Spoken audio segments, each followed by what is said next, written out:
Hello again, everyone, and welcome back to Stokes Sounds Off.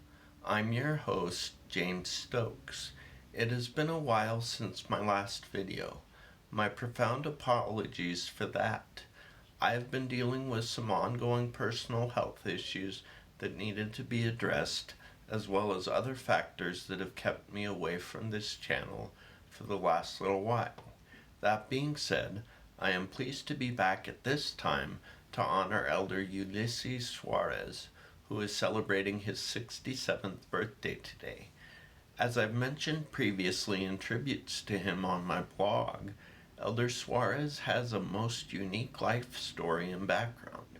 I am grateful to share some thoughts about him with you all here. Ulisses Soares was born on this day in 1958 in Sao Paulo, Brazil, to Aparecido Soares and Mercedes Carrecho Soares. He has European and Amerindian ancestry. When an aunt joined the church, that was how the Soares family first learned of the gospel. His parents, after being taught by the missionaries, were baptized when young Ulisses was 5 years old. Regarding his experience with worshiping in the church during his growing up years, his small branch would meet in a tiny rental place that was located above a bakery. He served a full-time mission to Rio de Janeiro.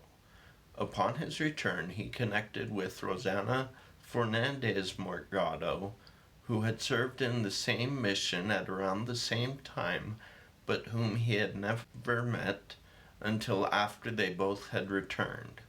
The two were married in the Sao Paulo temple, and together they raised 3 children.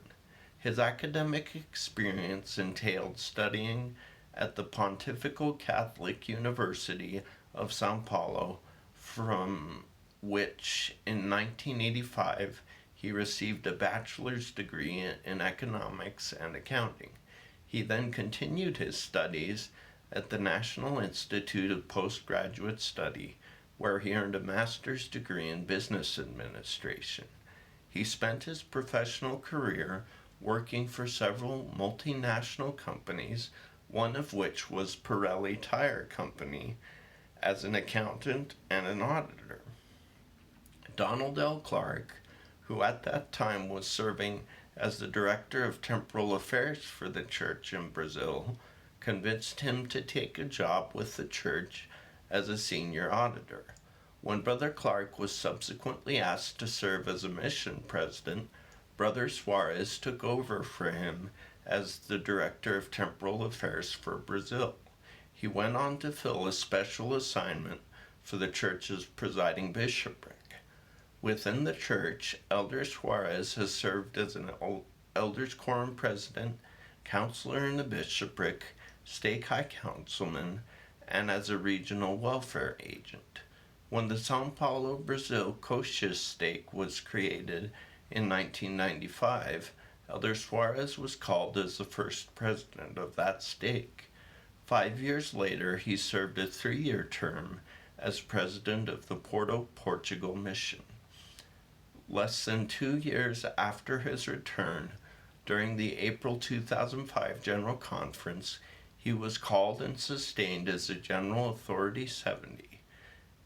Following his call, he served as first counselor in the Brazil South area for 2 years, as first counselor in the Brazil area for 2 more, and as president of that area for 2 years after that. He served from August 2011 to January 2013 as first counselor in the Africa Southeast Area Presidency, at which point he was called to serve in the presidency of the 70 with primary responsibility for the North America Southeast area. Then, in November 2015, Elder Soares was reassigned to oversee the Idaho and North America Central areas of the church.